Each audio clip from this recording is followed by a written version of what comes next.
crecimiento a este estudio que hemos llamado el libro de Romanos, porque estamos estudiando la carta enviada a los romanos.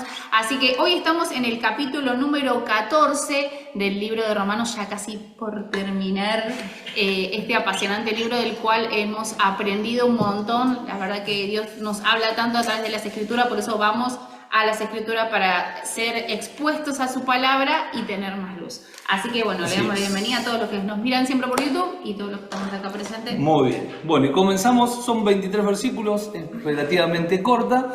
Vamos a hacer una pequeña introducción, como siempre hacemos, como para que puedan entender. Ya estamos trabajando... Para referenciar más o menos de lo que... Ya estamos trabajando en la parte práctica de Romanos. Dijimos que toda la primera parte era la parte teórica donde estableció los fundamentos y después la segunda parte donde viene toda la parte práctica. ¿Recuerdan de qué capítulo a qué capítulo eran los...?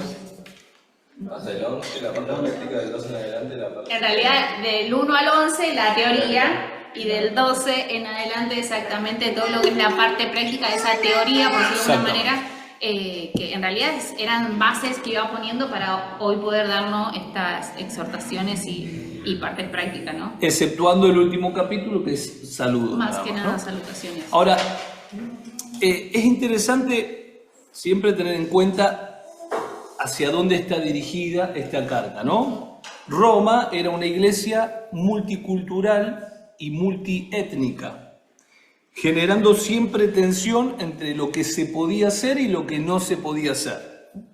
Fue una iglesia que no fue fundada por Pablo, sino que se cree que fue autofundada por el Pentecostés de romanos que fueron, y ahí donde empezó a crecer, y después Pablo la toma para ordenarla, para establecer verdades y demás, ¿no?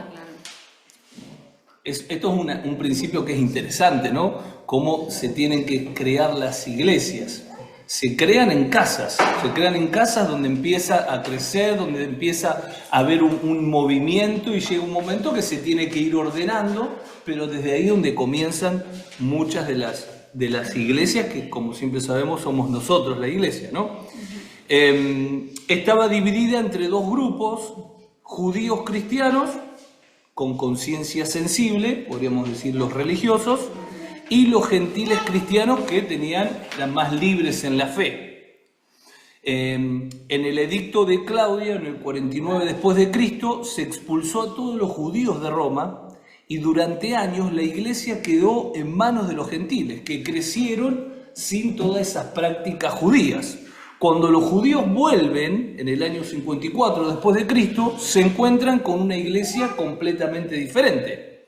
Y esto generó tensiones entre las comidas, que se podía comer, que no se podía comer, entre los días de reposo. De ahí donde viene... Las festividades judías, las tradiciones judías, ellos cuando volvieron trajeron todo lo que ellos son, ¿no? Entonces como que, ¿qué pasó acá? Y en realidad todos los gentiles que estuvieron desarrollándose, ¿no? Y creciendo en todo ese tiempo en el que los judíos habían sido expulsados, ellos crecieron a la luz de lo que es Cristo y con una centralidad en Cristo, ¿no? En lo que era en sí las tradiciones judías. Entonces como que ahí se armó un conflicto, ¿no? Entre culturas, en realidad.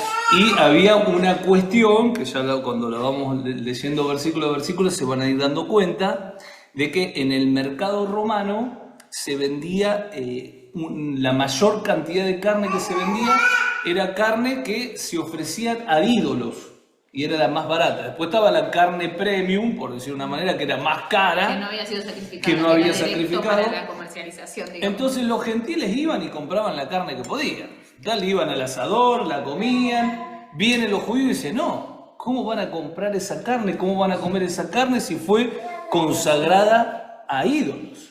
Y acá es donde se generan estas tensiones, ¿no? También, bueno, discutían sobre guardar los días de sábados y demás. Pablo escribe Romanos 14 para decirles, no peleen por cosas secundarias, recíbanse como Dios los recibió. Hacia ahí donde iba Pablo, establecía fundamentos de qué era lo que se podía, pero para que no haya, porque a veces nosotros esperamos, bueno, ¿quién tiene razón? ¿Uno o el otro? Y a veces no se trata de eso, se trata de una iglesia y de poder comprender de que Dios lo que trata es de entender qué es lo que realmente es importante y cuáles son aquellas cosas secundarias que cuando las ponemos como primero, a veces nos termina dividiendo, ¿no? Bueno, es lo que vos siempre decís, ¿no? Que el pastor siempre dice esto de que no miramos las doctrinas periféricas que otros tienen, sino miramos al Cristo que lleva a esa persona, nos enfocamos en eso, nos unimos, sabiendo que todos seguimos y conocemos y en nuestro interior habita el mismo Cristo y nos disponemos a trabajar en pos de eso. Si no, uno mira, no, pero vos haces esto, pero vos haces lo otro, y la realidad es que eso más lo que te aleja que lo que te acerca. Y la realidad es que la cruz vino para que todos seamos uno, ¿no? Y eso es tan Si no, fundamental tenerlo presente. No podríamos trabajar con ninguna Con ninguna congregación porque congregación, somos distintos ¿no? a todos. ¿no? Claro. Entonces, y no tampoco viendo como que somos distintos y somos los mejores. No. Es decir, porque si no, ya mismo estás juzgando vos en tu corazón, ¿no? Ahora bien, fíjense cómo comienza el versículo 1, ¿no? Bueno, con toda esta Con controversia toda esta, inicia, ¿no? Este capítulo. Pablo hablando y dice, comienza diciendo versículo 1, reciban al que es débil en la fe. Reciban al que es débil en la fe. Vamos a ver después a qué se refiere con débil en la fe. Pero no para entrar en discusión, ¿no? A algunos su fe les permite comer de todo. Pero hay quienes son débiles en la fe y solo comen verduras. El que come de todo no debe menospreciar al que no come ciertas cosas, y el que no come de todo no debe condenar al que lo hace, pues Dios lo ha aceptado. ¿No? Qué clara que está la palabra. Qué clara que está la palabra. Y acá lo que primero tenemos que ver, ¿cuál es el asunto troncal? El asunto troncal que se está desarrollando acá es el juzgar a los demás. Ese es el punto en cuestión. El juzgar a los demás, porque los que comían determinadas cosas juzgaban al que no comía y pensaban que ellos eran más espirituales que los otros, y los que no comían juzgaban al que comían porque los tildaban por religiosos. ¿Qué dice Pablo? Hay algunos que su fe les permite comer de todo porque ellos mismos no se condenan, y hay otros que por la fe no comen determinadas cosas y no tienen que comer determinadas cosas porque su fe los iba a terminar condenando.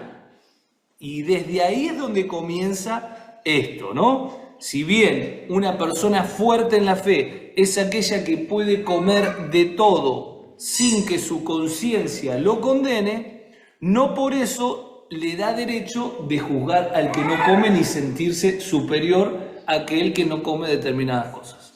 ¿Se va entendiendo? Claro, teniendo en cuenta que juzgar a una persona es formar una opinión o un juicio de valor o carácter o acciones, ¿no? ¿Y eso en qué se basa? En observaciones, en análisis, en creencias personales, lo cual puede ir, esa evaluación puede ser desde superficial a decir, no, vos haces esto, vos haces lo otro, ¿no?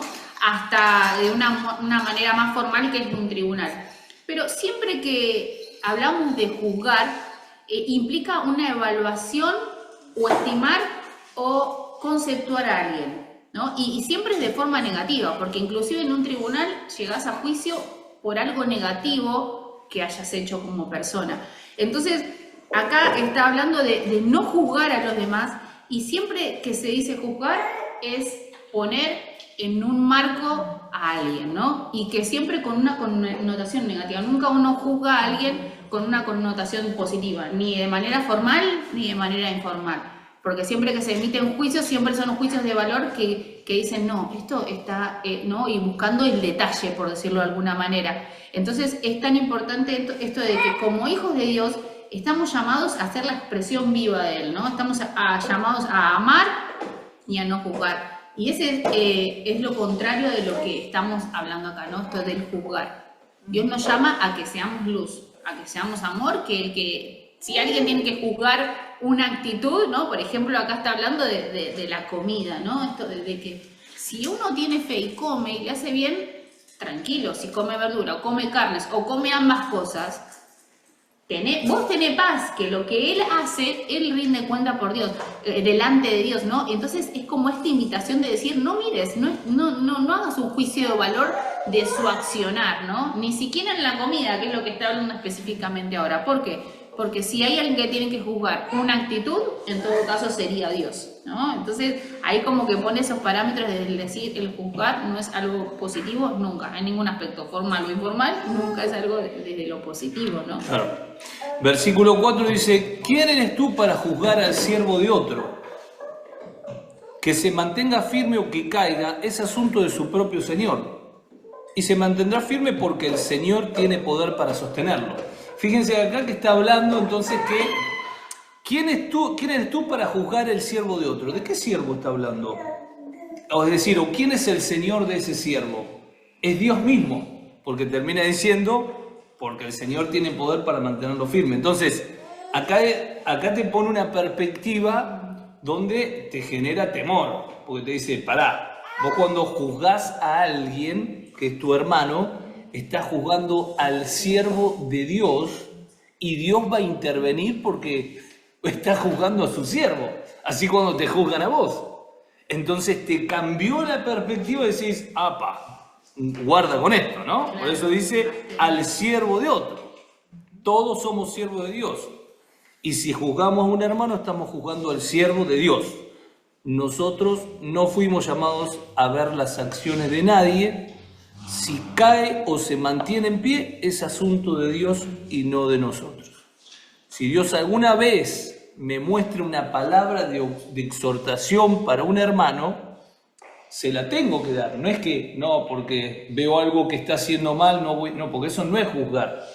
Juzgar es justamente no confrontar, está juzgando a alguien y no está yendo con la verdad hacia una persona y decir, mirá, te está pasando esto, yo te lo quiero decir a vos, frente, ¿no? De frente a mar.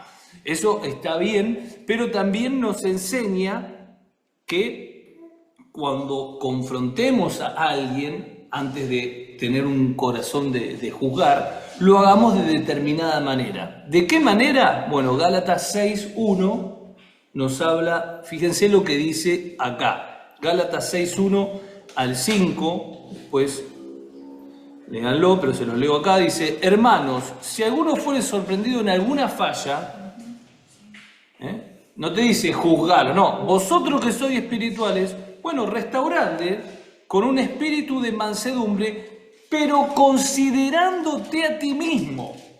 Fíjense lo que dice, considerándote a ti mismo, no sea que tú también seas tentado. Es decir, vos lo estás exhortando por algo que por ahí mañana vos mismo podés caer en eso. Por eso te tenés que considerar y desde un corazón humilde y con mansedumbre decir, mirá, me parece que esto lo hiciste mal acá. Quería decírselo. No ayudar desde la superioridad, digamos, sino acompañar desde esa esencia que viene de Dios, que es el amor.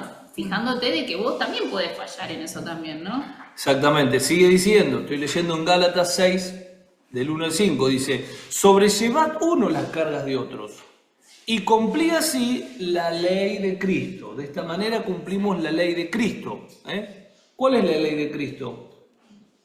¿Alguien la recuerda? ¿Cuál es la ley de Cristo?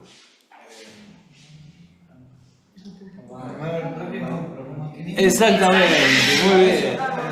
La ley de Cristo es esa que en el capítulo anterior ya en los Gálatas lo había dicho, Gálatas 5:14 dice, en efecto toda la ley se resume en un solo mandamiento, ama a tu prójimo como a ti mismo. Dice, pero si se muerden y se devoran, tengan cuidado, no sea que acaban por destruirse unos a otros. Eso dice el capítulo anterior. Ahora, sigue diciendo, sobrellevad las cargas unos de otros, ¿no? Así cumplir la ley de Cristo, porque el que se cree ser algo, no siendo nada, a sí mismo se engaña. Así que cada uno someta a prueba su propia obra y entonces tendrá motivo de gloriarse, pero solo respecto de sí mismo y no de otro. Solo respecto de sí mismo. Ahí es donde uno tiene que estar el énfasis. Todo el tiempo en uno, ¿no? Te cambia y te para en un lugar saludable. Porque, a ver, cuando nosotros empezamos a mirar hacia los costados, los que nos terminamos perjudicando somos nosotros. Nos terminamos perjudicando porque no nos damos cuenta, pero se van abriendo puertas o vamos abriendo puertas que nos estamos perjudicando porque nos estamos aliando con aquel que es el acusador de los hermanos. con aquel que lo que hace es generar estas contiendas entre nosotros, ¿no? Claro, no siendo fiel a lo que Dios nos manda a hacer, nos manda a amar, a acompañar, ¿no? Bueno, este versículo de Gálatas habla clarísimamente, ¿no? No ayudar desde el ser superado o el que, bueno, yo te ayudo porque vos sos el que necesitas, sino entender de que como cuerpo, como familia en la fe, nos ayudamos, nos acompañamos, ¿no? Ahora sigue el versículo 5. De Romanos, volvemos a Romanos 14. Seguimos a Romanos. Y ahora empieza a hablar sobre otro aspecto también que se juzgaba, ¿no? Que era el tema de los días. Pues dice, hay quien considera que un día tiene más importancia que otro. Pero hay quienes considera iguales todos los días. Cada uno debe estar firme en sus propias opiniones. Hay muchos que dicen, uy, no saben, están haciendo la reunión los sábados. ¿Cómo van a hacer la reunión los sábados si el domingo es el día del Señor? Y cuando el día del Señor debe ser los 365 días del año. O aquellos que juzgan, no, porque el adventista guarda el día, o que que el otro. O porque el otro. ¿Quiénes somos nosotros para juzgar a los demás, no? Dice, el que le da, versículo 6, miren lo que dice, el que le da importancia especial a cierto día, ¿para quién lo hace? Para el Señor. El que come de todo, come todo para el Señor y lo demuestra dándole gracias a Dios. El que no come, para el Señor se abstiene y también le da gracias a Dios. Porque ninguno de nosotros vive para sí mismo, ni tampoco muere para sí.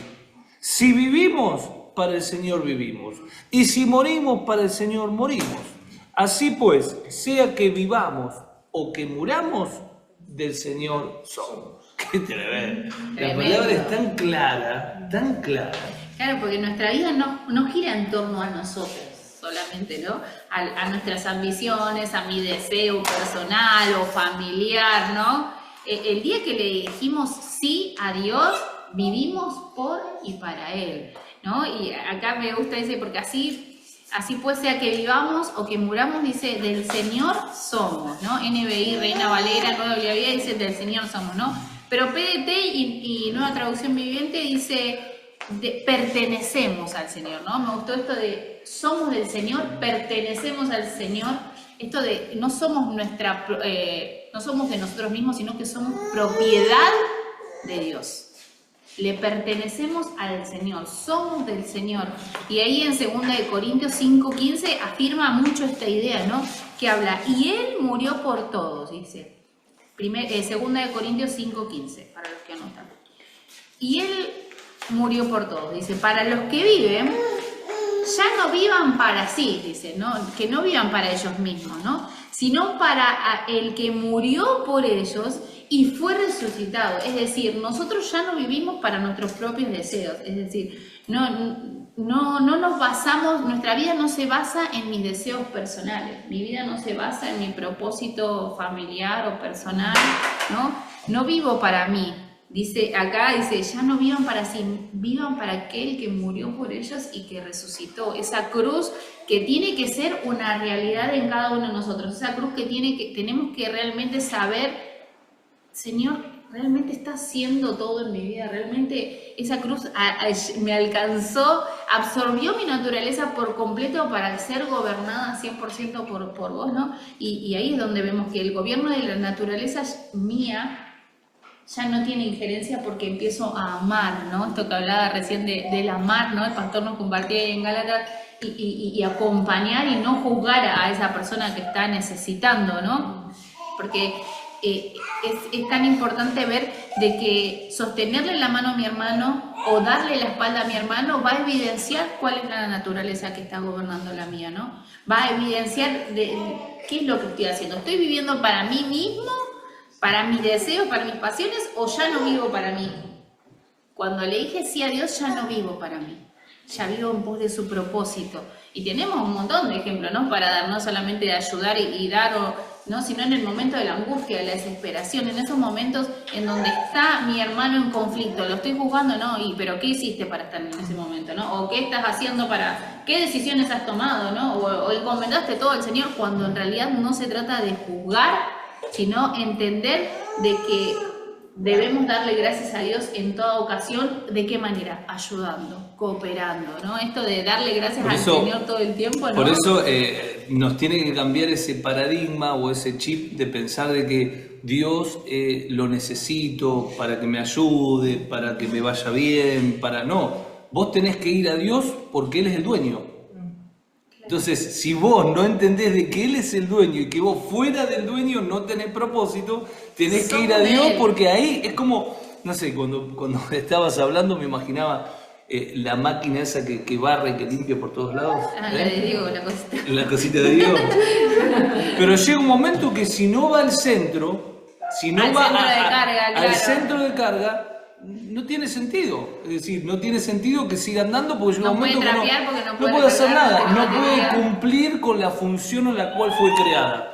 Si nosotros no volvemos al dueño, y eso es lo que tenemos que también explicarle a los demás, ¿no? Cuando hablamos con las personas, no se trata de que Dios te pueda arreglar la vida, sí te lo puede arreglar, pero se trata de que vos tenés un dueño y que tenés que volver al dueño, porque Él es el dueño de todo. Cuando estás en Él, ahí es donde empieza Dios a ordenarte la vida, donde empieza a cambiar tus pensamientos, donde empezás a ver todo distinto. Si no, lo que vas a hacer es dar vueltas, y va a llegar un momento que ni fuerzas para dar vueltas tenés.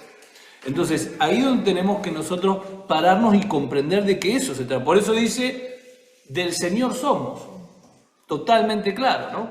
Ahora, versículo 9 dice, para esto mismo murió Cristo y volvió a vivir, para ser Señor tanto de los que han muerto como de los que aún viven, para todos nosotros. Tú entonces, versículo 10, ¿por qué juzgas a tu hermano? O tú, ¿por qué lo menosprecias? Todos vamos a tener que rendir cuentas al tribunal de Dios, que acá se refiere al bimá de Cristo, que es el de, no es al gran trono blanco. Si quieren, después se los explico un poquito. Si hay tiempo, lo hablamos después. Pero dice, todos tendremos que compadecer al tribunal de Cristo. Es decir, quédate tranquilo que sea algún momento lo que haga o lo que haga va a tener que rendir cuenta. Claro, sí. Por eso dice, está escrito, tan cierto como que yo vivo, dice el Señor, que ante mí se doblará toda rodilla y toda lengua confesará a Dios. Le guste o no le guste, quiera o no quiera. Así que cada uno de nosotros tendrá que dar cuentas de sí a Dios, de sí mismo a Dios. Por lo tanto, dejemos de juzgarnos unos a otros, más bien propónganse no poner tropiezos ni obstáculos al hermano, ¿no? ¡Qué bárbaro! Obstáculo, ¿no? Es tremendo, ¿no? Una vez más el pedido es el mismo, ¿no? No juzgarnos entre nosotros, cada uno tendrá que dar cuenta y responder por lo que hace, así que no es nuestra función. Ahora, ¿qué es lo que sí me pide acá? ¿Cuál es sí mi función? No ser un tropiezo ni un obstáculo a mi hermano, Poner un tropiezo o un obstáculo a un hermano es ponerle algo que lo pueda hacer caer. Te pone un tropiezo. Cuando jugábamos, cuando éramos chicos, nos ponían la traba, ¿se acuerdan? O nosotros también. Un tropiezo y te hace caer, ¿no? Esto puede ser un tropiezo consciente o inconsciente. Y el tropiezo te consume tiempo. Porque tenés que volver a reincorporarte, tenés que volver a poner la mirada hacia donde ibas, ¿no? Y ese tropiezo, yo creo que el obstáculo no, otra cosa, pero el tropiezo es esto de que te quita tiempo. Te quita tiempo porque te desvía del propósito hasta que volvés a poder reincorporarte. Y es tan importante esto, ¿no? Porque es verdad, en ocasiones es inconsciente y en ocasiones es intencional, pero qué glorioso esto, ¿no?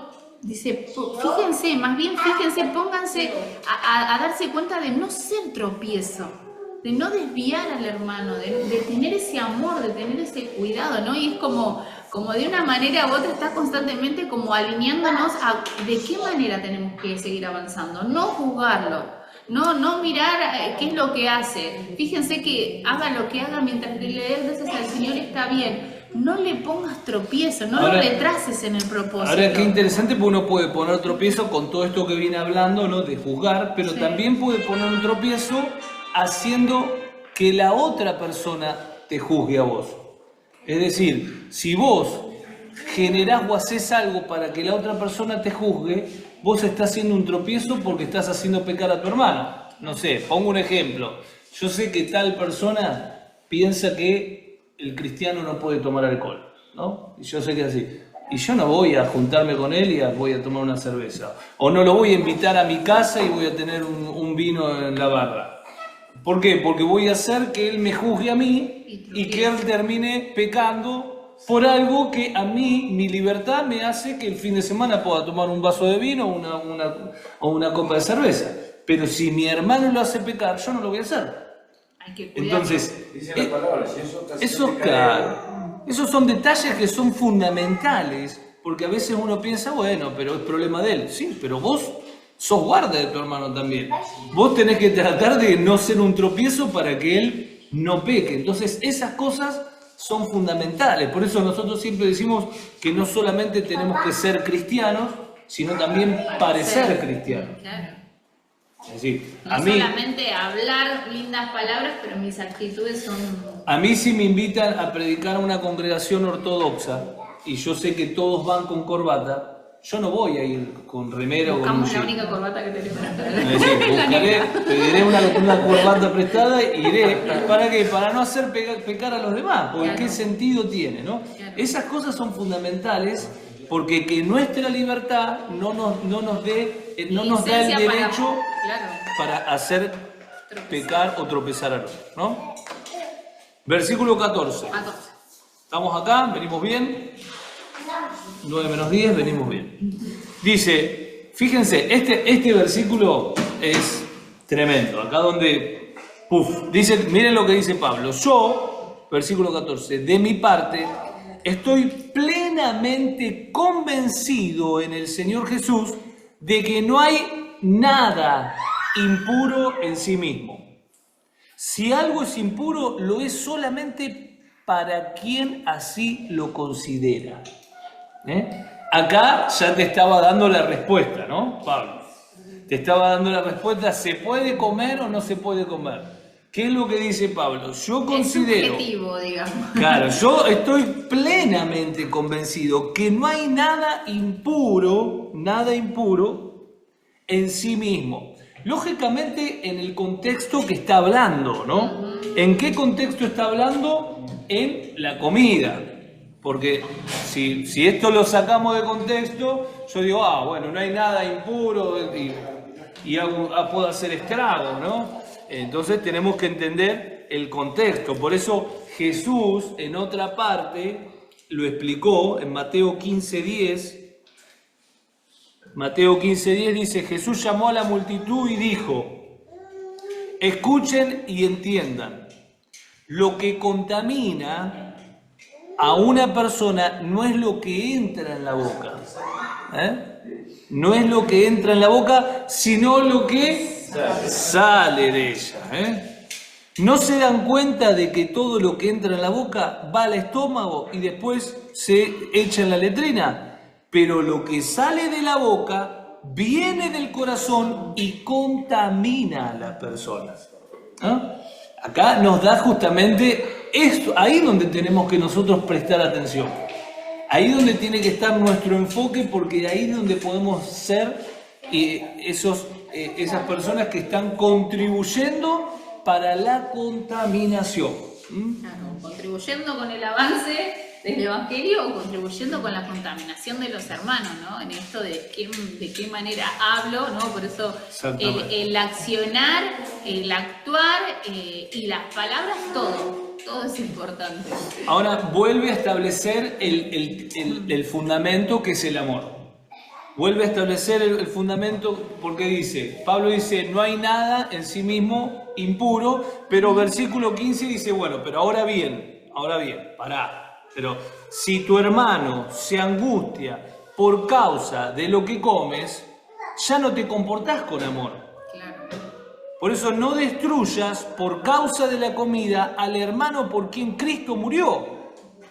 En una palabra, no den lugar a que se hable mal del bien que ustedes practican. no den lugar a que hablen mal, ¿no? Es decir, si podemos sacar tres premisas de este versículo, serían el amar al prójimo, el no causarle una ofensa, ¿no? Y el con claridad y amor guiarlo con cada una de nuestras acciones, ¿no? De amar al prójimo, ahí Pablo nos está diciendo tener en cuenta de que con la libertad que nosotros hacemos las cosas, igual debemos estar dispuestos a renunciar incluso a esa libertad que yo estoy teniendo, ¿no? O que estoy viviendo, ¿no? Porque si eso significa que mi hermano se ofenda o sufra, ¿no? Porque dice, se angustie por causa de lo que come, lo estoy dañando en la fe. No lo estoy animando, no lo estoy haciendo crecer.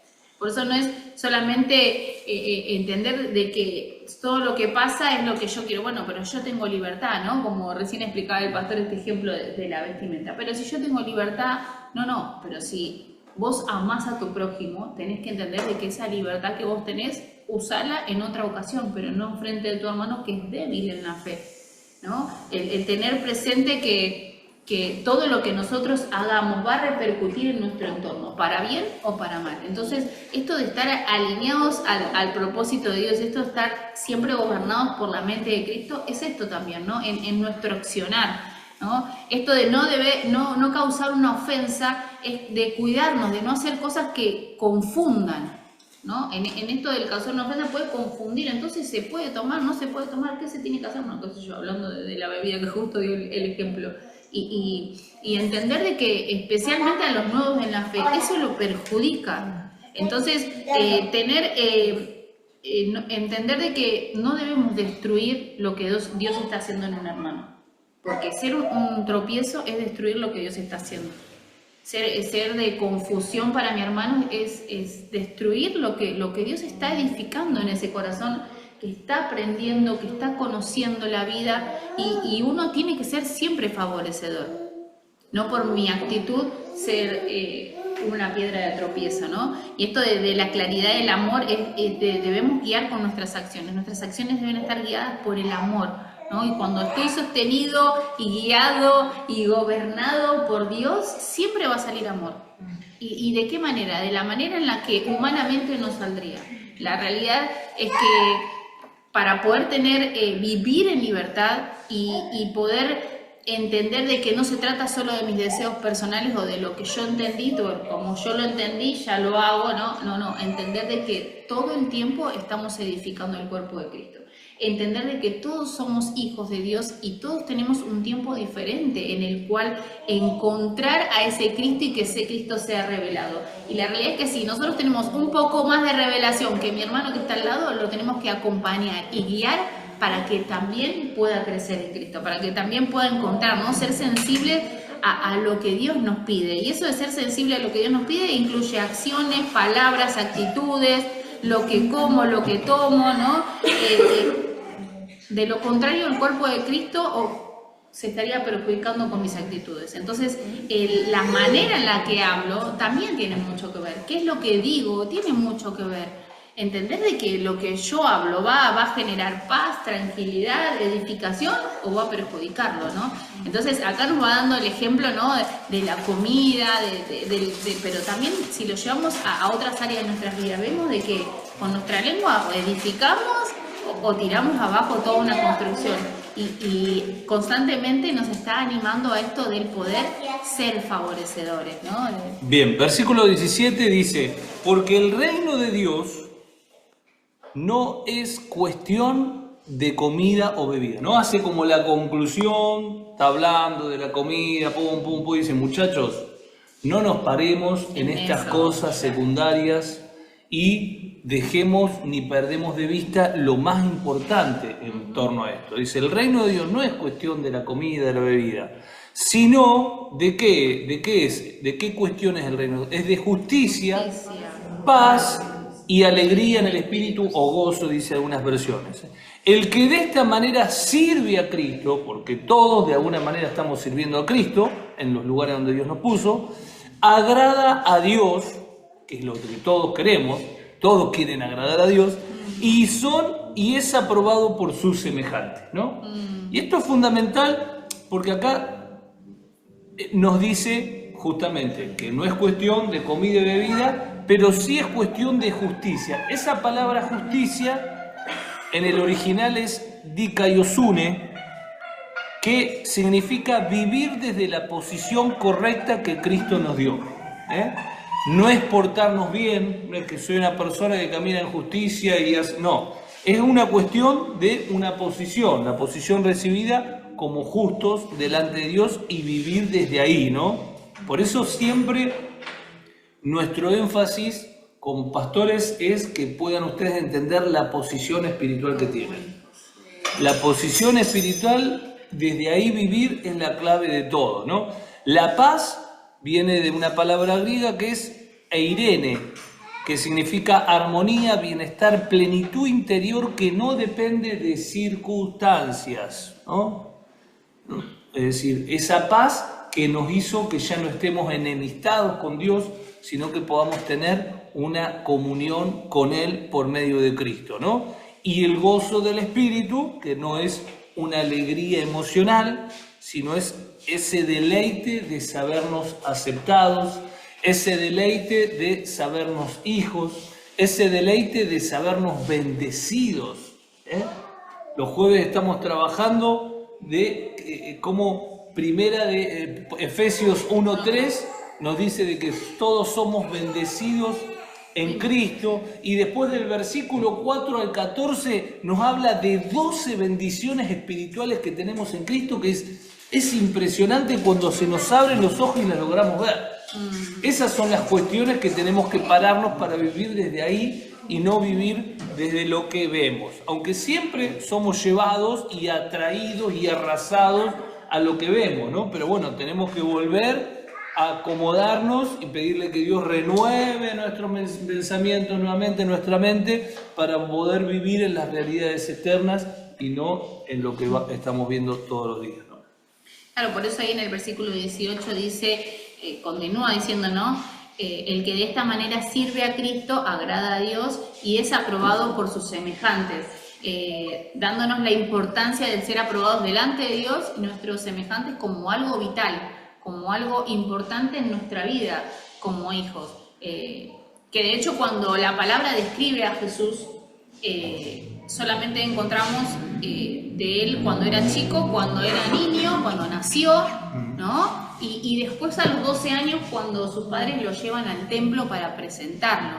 Y que bueno, que sucede todo esto de que terminaron de dar las ofrendas, se fueron del templo, ¿no? Volvieron a su casa y no lo encontraban en la caravana de todos los familiares, la madre vuelve enloquecida, lo encuentra, ¿no? Y esa palabra tan conocida cuando lo encuentra Jesús le dijo, ¿pero qué estabas haciendo acá? Estaba desesperada, ¿no? Imagínense una madre perdió a su hijo y hasta que se dio cuenta volvió, deben haber pasado días y ahí Jesús le dice, no, yo estoy ocupada en los negocios de mi padre, ¿no? Que ahí fue cuando Jesús dio a entender esto, ¿no? A pesar de que era un niño de 12 años, ¿no? Y ahí en Lucas 2:52 dice, luego que habla este relato que les contaba recién, decía, y Jesús crecía en sabiduría y en estatura, y en el favor de Dios y de toda la gente, dice.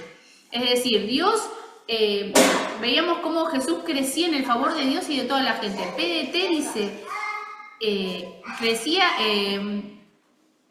es decir, toda la gente lo veía con buenos ojos. Dios y toda la gente lo veía con buenos ojos. Es tan importante esto de lo veían con buenos ojos.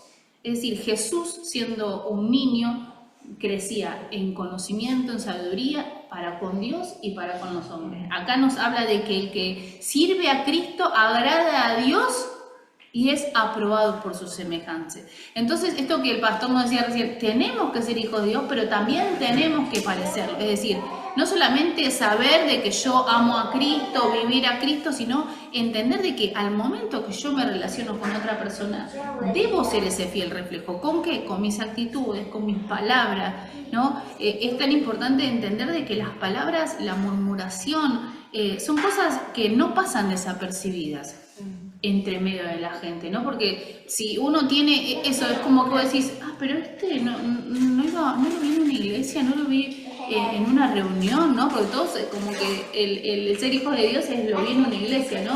Y capaz que su lengua es tremenda, ¿no? O su manera de accionar, de actuar, Y acá nos habla de que tenemos que crecer en sabiduría para con Dios y para con los hombres. Tenemos que entender de que tenemos que ser aprobados delante de Dios por nuestro corazón genuino, pero también en todo lo que somos tiene que alabar al Señor. Hoy leíamos el Salmo ese, ¿no? El 104, que habla de que todo lo que 103. soy alaba al Señor. Todo lo que soy tiene que alabar al Señor, glorificar al Dios que decimos que conocemos o que amamos. Este es un punto fundamental porque un paradigma incorrecto y antiguo es decir, soy cristiano, soy la luz del mundo, es normal que todos me rechacen porque rechazan lo espiritual, y con ese argumento vos no haces nada para ganar el favor del otro. Y déjenme decirle que el amor es el que vence absolutamente todo. Sí. Ustedes pueden y tienen que lograr el favor de todos, aún personas que, no sé, que tengan cuestiones sexuales erradas. Yo tengo docentes que me llevo bien y vos decís, pero ¿cómo? Pero es una cuestión de cómo te parás vos. Por eso tenemos que sacarnos de la cabeza ese hecho de decir, no, yo soy cristiano, es el espíritu que está en mí y me van a rechazar y entonces vos te parás desde ese lugar y estás en una enemistad constante. Sabemos que siempre hay personas o trabajos, pero nosotros desde nuestro lugar tenemos que hacer todo lo posible para ganar el favor de todos.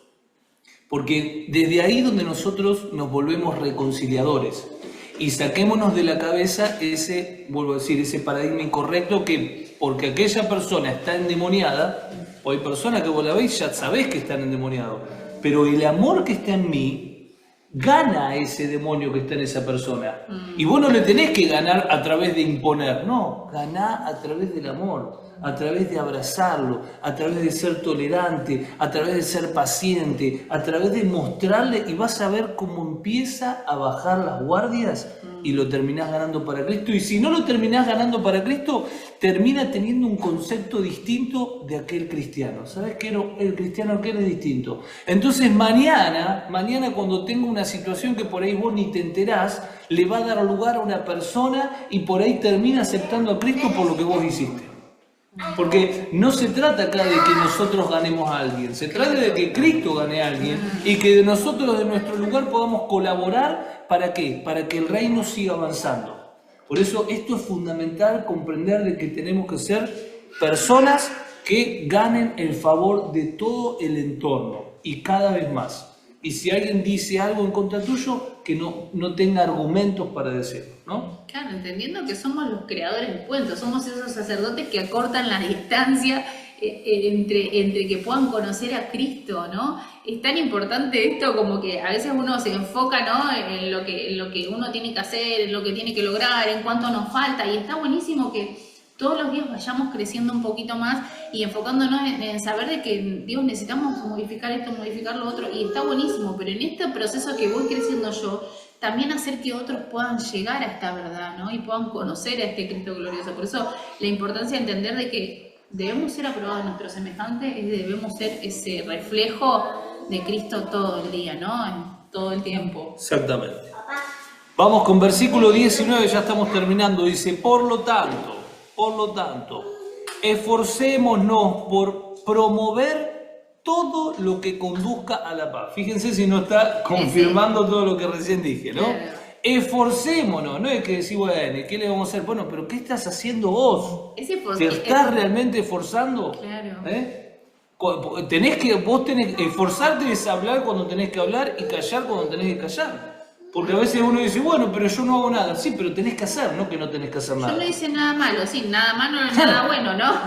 Yo no hago nada. Claro, tenés que hacer. A veces no se trata de no hacer, porque a veces uno pone ese argumento, bueno, yo no hago nada, se le agarró conmigo. No, andé a decirle, disculpa, creo que hay un malentendido. Yo con vos no tengo nada, está todo más que bien. Es decir, por ahí no sé qué pasó. Es decir, empezar a generar que se rompan esos argumentos que a veces fueron instalados a través del amor. A través del amor. Por eso, esforcémonos. Ese esforcémonos es sin duda un enfocarnos, ¿no?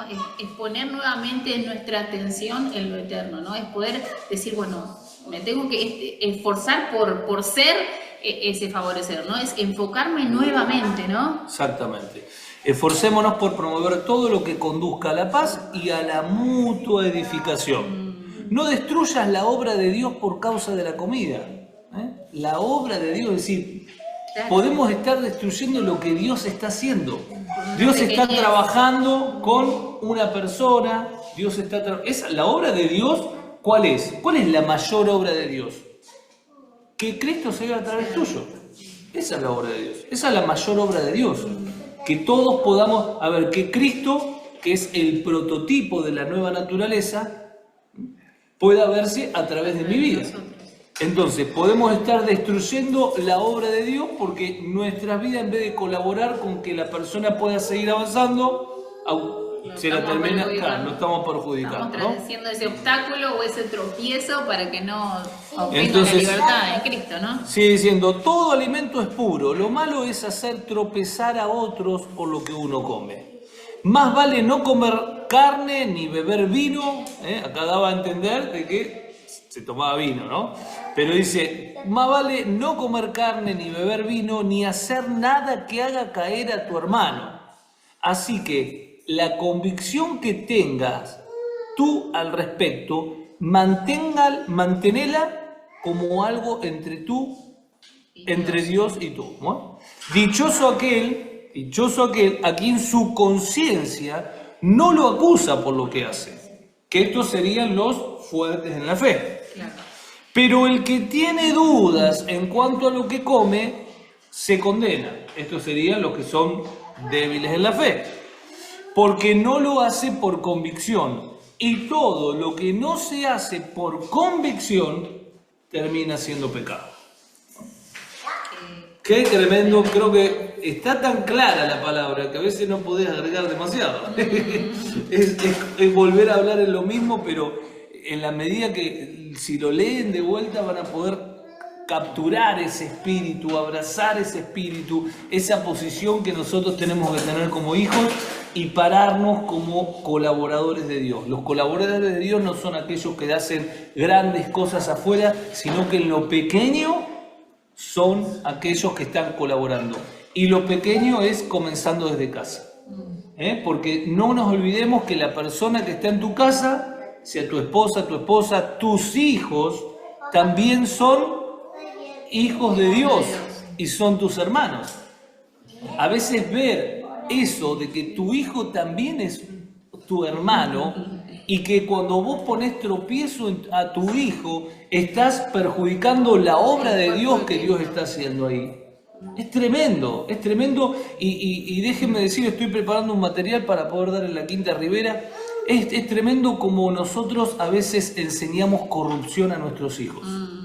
Como nosotros le enseñamos a transgredir determinadas cosas sin darnos cuenta. Y de eso nos tenemos que arrepentir. Porque hay cuestiones que no nos damos cuenta, pero desde pequeños nosotros somos los que no estamos edificando ni colaborando con la obra de Dios. No solo por no poner disciplina en algunas cosas, sino por mostrarle determinadas cosas. A ver, si yo a mi hijo le digo, no pongas el vaso ahí porque si no, no vas a mirar televisión. Lo puso y después miró televisión, vos le estás enseñando de que no existen los límites. Claro. Si vos agarrás y subís al auto y transgredís y pasás un semáforo en rojo y tu hijo te dice, pero pasaste en rojo. Bueno, pero a veces se puede porque estoy apurado. Vos le estás enseñando corrupción a tu hijo. Y así como, hay miles de ejemplos que uno puede estar enseñando estas cosas y no dándose cuenta. Por eso, que Dios nos abra los ojos y que podamos realmente ser personas que colaboran realmente con todo lo que Dios está haciendo. Así que enfoquémonos en no ser piedra de tropiezo, enfoquémonos en que no se trata de lo que como, de lo que tomo, porque tiene que ver con que Cristo tiene que ser visto en todo momento, en todo lugar, con todo lo que digo, con todo lo que hago, ¿no? Sin juzgar. Hay un montón de cosas las cuales podemos aplicar para nuestra vida, así que dichosos aquel que su conciencia no lo acusa, dice, ¿no? Y es importante entender esto. Si tu conciencia te acusa, si vos decís, no, la verdad que me da cosa, no lo hagas. No lo hagas. Si Dios no te da la paz para hacer algo, no lo hagas. ¿no? Porque acá, ¿qué dices? Si no lo haces con convicción, es pecado, ¿no? Entonces, tener presente esta palabra para Por nosotros. eso vuelvo, ya que hablamos del vino, para personas tomar un vaso de vino todos los días es pecado. Es pecado. Para otras personas no. No. ¿Por qué? Por la convicción que tienen, Tienen. por dónde se para y por lo que Dios le pide a cada persona. Sí. Por eso seamos sabios y que nos alineemos realmente a lo que Dios Al nos va querer de pidiendo Dios. cada uno. Hasta acá entonces Romanos 14.